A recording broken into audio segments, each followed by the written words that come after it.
This is Alice in Muggleland, with your hosts, Bilius McDaniels of the No-Maj Liaison Office, and Alice, the Muggle that got lost following the White Rabbit.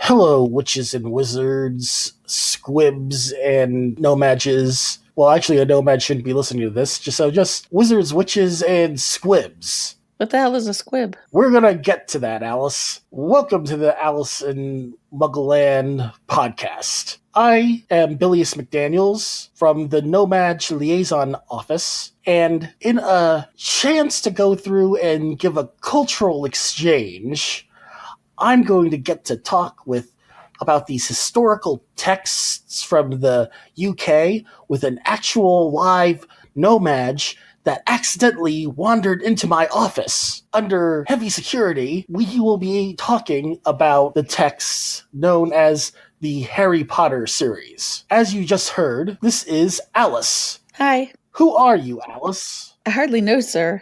I know who I was when I got up this morning, but I think I must have been changed several times since then. I don't see any effects of the polyjuice potion. Can you care to explain more? I'm 36 years old. These books came out about 20 years ago, and I pointedly ignored them. Everyone around me was getting obsessed, and I just didn't get it. I didn't want to get it. In my defense, I was a kind of snarky teenager, but now I'm a snarky adult, and there are friends and loved ones of mine who these books are majorly important to them. And so I'm interested to see what it is about this modern day fairy tale that speaks to them, because I have fairy tales of my own that are very formative for me, especially Alice's Adventures in Wonderland and The Wizard of Oz. And that's a part of the cultural exchange. See, Wizardkind doesn't pay attention to these no-maj fairy tales, as you call them. One of the aspects of this is that we're going to do some comparisons between our texts and your fairy tales. Can you explain to the audience what's going to be going on with that? Sure. These stories have been told and retold, for generations in different forms. As an example, The Wizard of Oz is really a retelling of Alice's Adventures in Wonderland. And I'm curious to see if the Harry Potter books are retelling of those stories or other ones that had already existed, or if it really is its own story in its own universe. I'm excited to find out. I'm excited to have a no-maj here to go about this task. We are going to get right to it and start with Harry Potter and the Sorcerer's Stone, or as they call it over in the United Kingdom, Harry Potter and the Philosopher's Stone. That's the original title of the books by J.K. Rowling. Why did they change the name? Because UK wizards think American wizards are dumb. Correction. American publishers think American wizards are dumb. Really? Yes, that our wizarding children will not understand what a philosopher is, and they understand what a sorcerer might be. Okay, then. Chapter 1, The Boy Who Lived. This is the start of the whole entire journey. In this chapter, we meet Harry's relatives, the Dursleys. Dursleys are an average UK English family because they live in the suburbs, they have boring jobs, boring lives, they have a kid, and they just like to be boring. They don't know that their world is going to get changed by the end of this chapter. So, when they first introduced the Dursleys in the book, what did you think about the Dursleys? Okay, well, I really liked the line about Mr. Dursley picking out his most boring tie for work. So, at first I thought I was really just going to dislike both of these characters a lot. And then Mr. Dursley goes off to work, and he starts seeing these people in cloaks and capes standing on street corners, and they're all gathering together, and of course they're celebrating, but he doesn't know that. He's just seeing people in strange attire. And I have to say that his reaction to those people is very much like my reaction to skinny jeans and man buns. So I could relate to him. And I could relate to the fact that the denial is very strong with that one. I mean, the way he ignored the owls and ignored everything that was going on around him, up to and including, a very strange man coming up and hugging him out of nowhere. I wouldn't like that either. So I have to say, I was feeling more of a kindred spirit with Mr. Dursley than I expected to. During this whole entire introductions to the Dursleys, what we don't realize right away is that we are introduced in a way to what will become sort of a main supporting character in the books. The cat that was reading the map. Oh, yeah, McGonagall. Professor McGonagall. Okay, so I have to like it's Professor McGonagall. McGonagall, right. I have to like anybody who decides that they are going to turn themselves into a cat and read a street map on a corner. That was pretty awesome. So I already like that character. You went through and described a lot of Mr. Dursley's day, and then he finds out, here's the name of Potter, and knows that his sister-in-law is a Potter, and they're a bunch of weirdos too. That's what the Dursley described, weirdos. So you don't get it. All you know is that something weird is going on around the weirdos, and it's kind of going through and making Vernon upset because he's not sure that's going to affect his life, to the point that he comes home, and even though basically they will pretend that Petunia, Mrs. Dursley's sister, never exists, that he has to bring it up. This is kind of like hinting at bad news to somebody.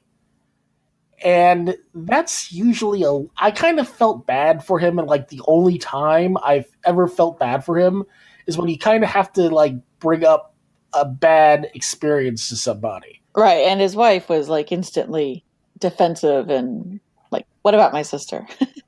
So clearly there's some bad blood there. I'm not sure what the whole story is between her and her sister. If it's just the fact that she thinks her sister is a weirdo. And then the other part of this that I thought was kind of sad was that, he's hearing this little bit of bad news and she's having this reaction. And what neither of them know is that, her sister's gone now and they're never going to get a chance to repair that relationship. I mean, not that Petunia Dursley was going to be looking to do that in the future, but I always think that's kind of sad when people, miss out on the chance to repair the relationship with their family. There's a lot to this story. There's a lot of different layers, and you start to see that already in the first chapter, which is impressive. So the Dursleys go to bed. Oh, we didn't even talk about the mention of their son Dudley. Yeah, I don't really like kids, so that wasn't interesting. Well, is that going to be a problem when I go forward in this book? Are there going to be a lot of kids? How can I put it? Yes, there's going to be a lot of children. In fact, children are the focal point.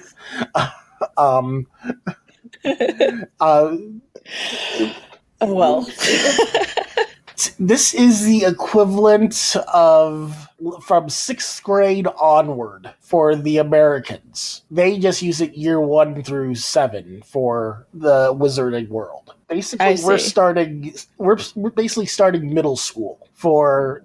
Well, that's not so bad because middle schoolers have, they have thoughts and opinions. They're just short little people at that point. But babies are not at all interesting. Oh, well, you're not going to have to worry about babies, so don't worry about that. Okay. Because where we dropped off here, it was a baby in a basket. I was like, this is going to be a long book. No, there's a major time warp between chapter 1 and chapter 2, so you don't have to worry about that. Oh, good. That's really good news, because I was a little worried about that. I don't want to read. Yeah, all they mentioned with the babies are in this chapter, so you've already gone through the. Oh, great! Because I don't need to read about Harry Potter and the dirty diaper, and the deadly burpees, and I can do without all of that. In the future, I will go through and speak with you about thoughts from theories of other people that have read these texts about that time period, but that's going to be like after we're done with all of them. Okay. So we won't. You don't have to worry about babies for a while. Good. All no right. babies. I like this book better already. So we go through, and the Dursleys are asleep, and we meet our first wizards. Yes. Dumbledore. He shows up. And he sounds like a really snappy dresser. I noticed that his boots have high heels. So I get that they might not have been thinking like the kinky boots, but that's what I was thinking. So yeah, Dumbledore rocking some, thigh high red leather kinky boots. I think that text actually said they were black, but they can still be thigh high. In my mind, they are. Please don't dissuade me from that notion. So he shows up, and then you have Hagrid on his giant motorcycle, and he's even bigger than the motorcycle. I'm not sure how that works. The laws of physics, how you ride a motorcycle, you're bigger than. But he sounds like a cool guy, and he's obviously very sensitive because he's all sniffly about the Potters and about giving up Harry, and so I think he's going to be interesting. And I'm just going to let you know so you can go back. Hagrid drops a name in this chapter that's going to be very relevant in future books. Does he? Which one? Who does he mention? Okay, so I'm sitting here with my book, and I'm kind of going back over it to look for the name that Hagrid mentions. Oh, right. I did actually notice this name, Young Sirius Black. All right, so let's see. Okay. I'm going to be honest with... Yes, he mentioned... First time, for like many years, when reading the books, I wasn't reading that as Sirius. I was always reading that as Cyrus. Until they actually started going through and speaking the name. Sirius, right. Yes. So right, Hagrid shows up, and he mentions that he got the big motorcycle from young Sirius Black. So he's going to reappear in these stories later on. That's what you're telling me. That name is going to be relevant later on, yes. So, you get to see a lot about, not only with Hagrid, but the actual McGonagall-Dumbledore dynamic in the books. And... yeah, because Dumbledore says he would trust Hagrid with his life. And so, I mean, there's no greater endorsement than that. True.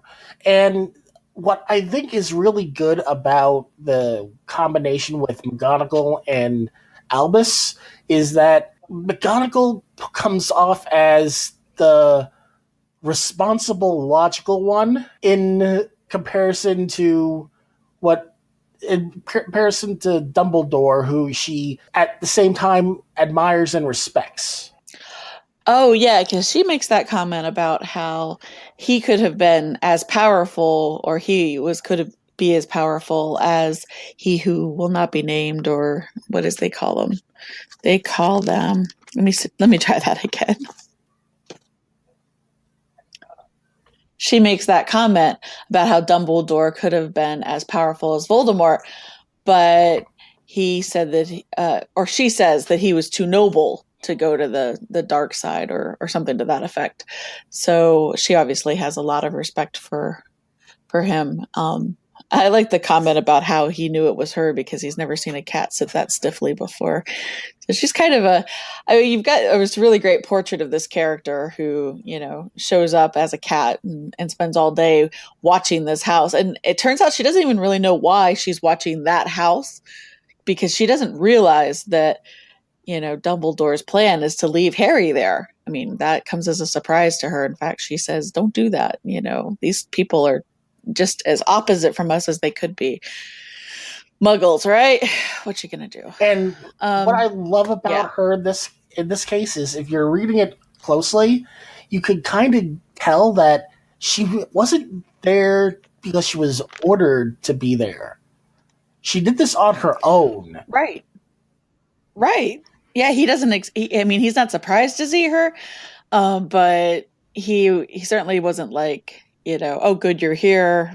Blah blah You should blah. have been Yeah. celebrating, and here she Right. is. It's like, I'm the responsible one. I have to make sure that nothing happens and nothing stupid comes about this. And I know that Dumbledore is probably going to do something in my mind that's going to be stupid, and I'm going to have to talk him out of it. All right, so that's why she's there. But at the same time, That's kind of funny. Dumbledore gives the point. The going through and keeping Harry in the Wizarding World, he's going to go famous before he was born. He's not going to be able to handle that. Right. I did like the little bit about the scar, by the way. I mean, about how scars can be important. Of course, everybody knows Harry Potter has this famous, lightning bolt shaped scar. But I think that they are important. Again, there's just these little bits of, foreshadowing and wisdom that that are kind of hidden in this, just in the first chapter. So I'm very impressed so far with the depth of the writing. All right, and they leave Harry to go on. You get a tiny bit of what's going to happen afterwards with the Dursley, the screaming, Dudley poking his cousin, and things of that nature. And the Wizarding World basically shoving off for however long before Harry comes back into the Wizarding World and toasting the boy who lived. Right. Yeah, that's the note that it ends on. Now, what was your overall thoughts and opinions with the chapter itself? Well, like I said, I mean, for an introductory chapter, it's the very first introduction to this world. I thought it was really good. I thought there was a lot of depth to it. I think I understand now why there are, how many of these books are there? Like 6 or 7? 7. Yeah, because there's a lot of detail in this one chapter. So I looking forward to going further. Looking forward to chapter 2. It's a little hard to put down, so I think that's just going to get harder. So bear with me. I may be even crankier than normal because you're making me put this book down after one chapter at a time. And I blame you for that. So, yeah, I'm looking forward to going further with this story, just because the writing has a lot of depth to it. All right. So at the end of every episode, so to speak, we're going to go through and ask, in this case, only one question, but in the future, 2 questions. What was your favorite character of the chapter?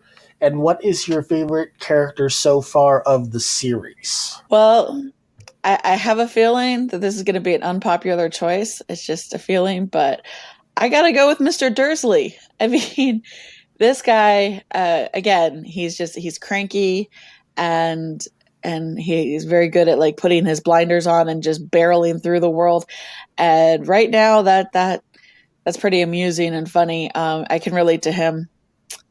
He's all angry about people wearing cloaks, which I don't have the specific objection to cloaks, but I can understand disliking current styles.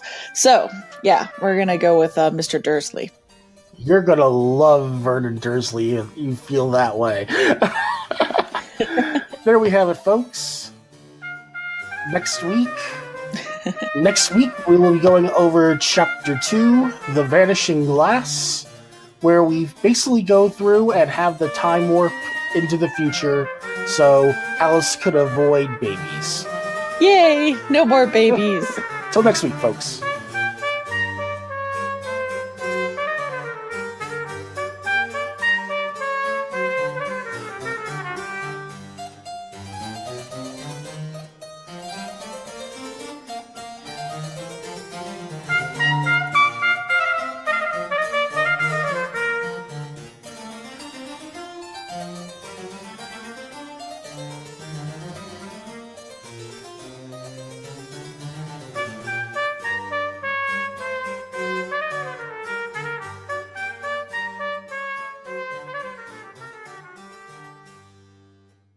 It seems that a lot of people that I like and respect have a huge love for these books, so I wanted to finally read them. Present company excluded, of course. Now I'm just insulting you randomly. Okay.